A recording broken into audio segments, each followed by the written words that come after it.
Hello, this is Astro Chris from CodaQueenAstrology here with a remake video on Astro.com's new layout. So I'm using my mobile phone to navigate their website, and I wanted to show you how to create natal charts using their free software, which is one of the best websites, I believe, more user-friendly to use.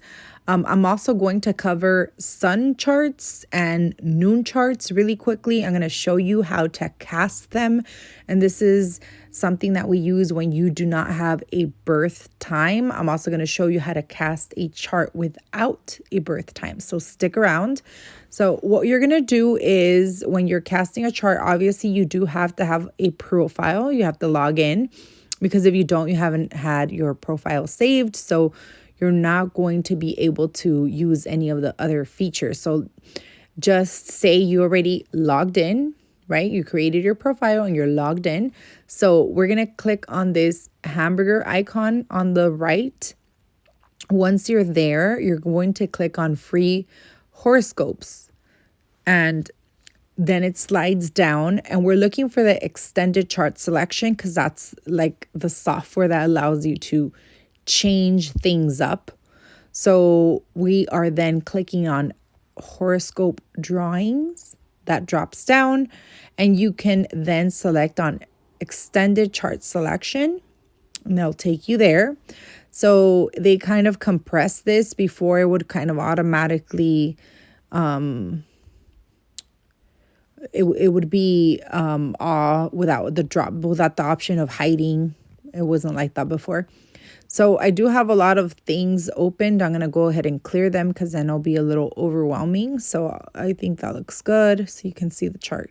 So let's go ahead and click here to show the chart, or you'll see that there's see the button, how it dropped down. It's going to be a floating button. You can click there. So once we do that, it casts the chart. So that's the chart right there. Now, I want to show you how to cast a chart that you don't have a time of birth for. So let's go ahead and edit Marie Allen's birth data. So we're going to click on edit birth data.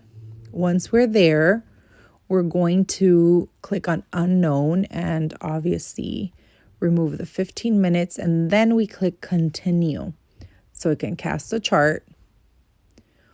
Once you do that, you'll notice that this chart looks different. There's no division of the houses, and this is because there's no actual time of birth. So it just naturally lays out the zodiac. So you'll see that it starts with Aries and it goes through, Pisces. But I'm not a real huge fan of this option.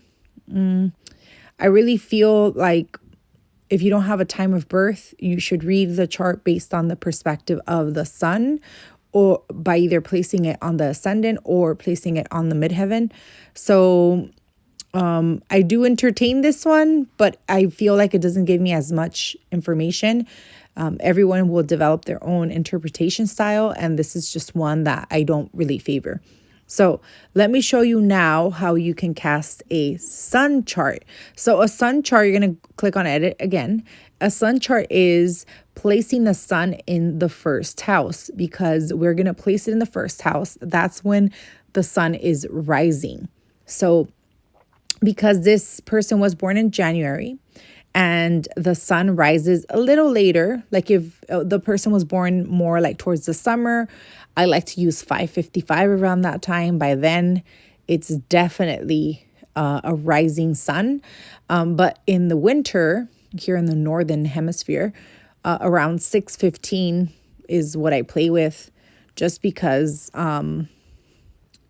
the sun might not be out by then. So we're going to click continue, and voila. So 6:15 made it because it looks like it's 2:22 ascendant. And then the sun is at 20 degrees. So you can even push it to like more like 6:30, even 7 o'clock. But it doesn't really matter. You just want that sun in the first house. So you want the sun and the ascendant to match.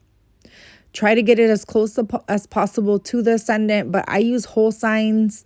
So it really doesn't matter to me. As long as I see the sun in the first house, I'm good to go. And what I start doing here at this point is analyzing the chart from the sun's perspective, it's not going to be as accurate because we don't have the ascendant, but it still gives you a lot of information based on the life purpose expression, the career expression, things like that. I like to then use the noon chart for career because the noon chart, the idea for that is putting the sun on the midheaven. And because the sun rules our life purpose, putting it in the house of achievements will give you a perspective based on career and long-term like life goals and things like that. Sometimes it's not super accurate because the sun is really strong on the angles. So you can then start to see that the personality doesn't really match, but it does give you a lot of information from the sun's perspective because all the planets have their own perspective and how they're interacting with the rest of the chart. So let me show you how I do that. So we're going to click on Edit Birth Data. And when we do that, now around that time, I want to say most likely around noon. So let's keep the 15 there. That's probably when the sun is there. I want to say more 1 o'clock, but let's try noon. Ooh, look. Perfect. It was like, it's 12:15. So as you can see here, the sun is right on the midheaven. And that is the perspective of the sun based from the 10th house. So you can start interpreting the chart this way. Now, this midheaven actually angles into the 9th house. So, if you were to use whole signs, the midheaven wouldn't really be in the 9th. So we would have to play with it to change it. But I mean, I would just leave it like that because it just perfectly aligned. So then from there, you can interpret the chart from this perspective.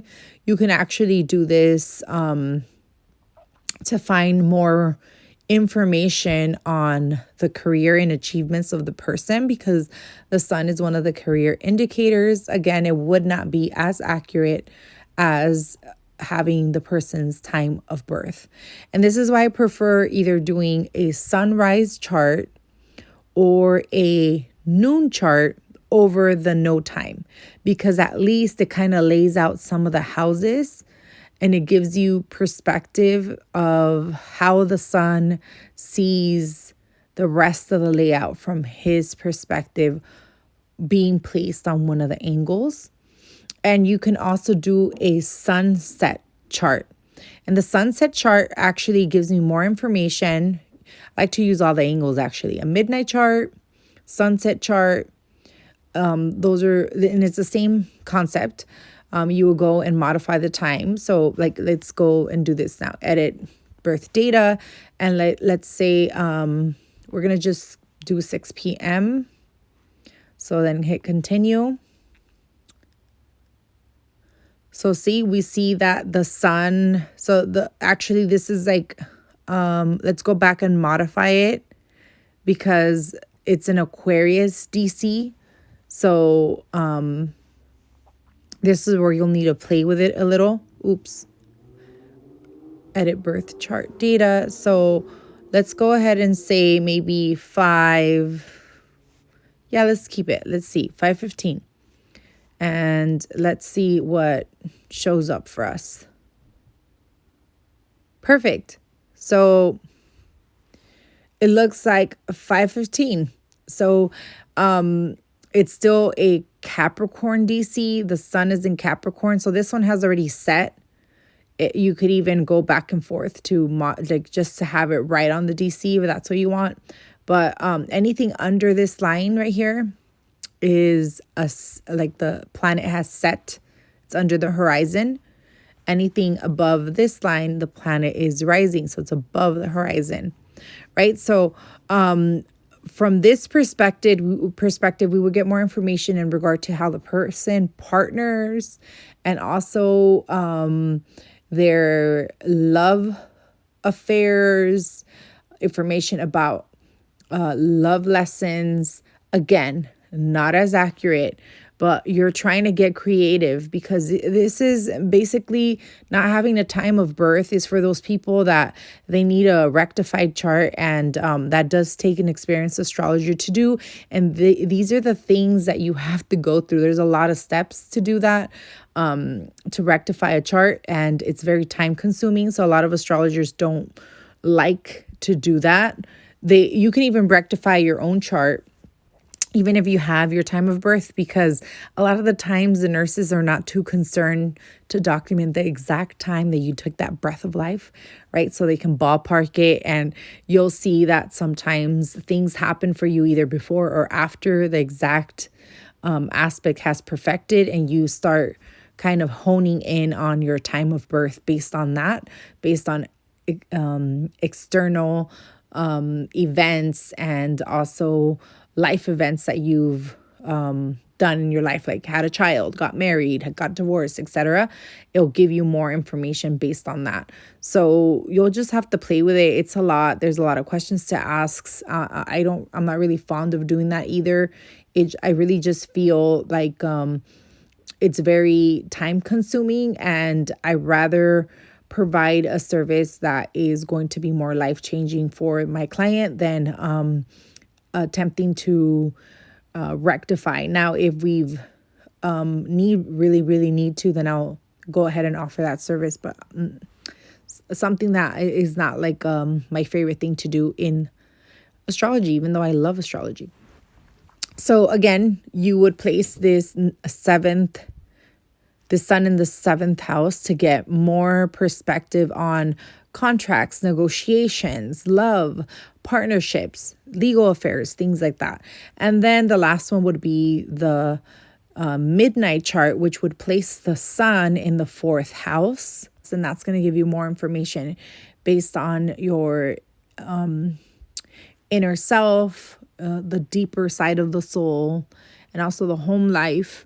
So it's just the sun taking perspective from different houses. This is a strategy that is used when you don't have a time of birth.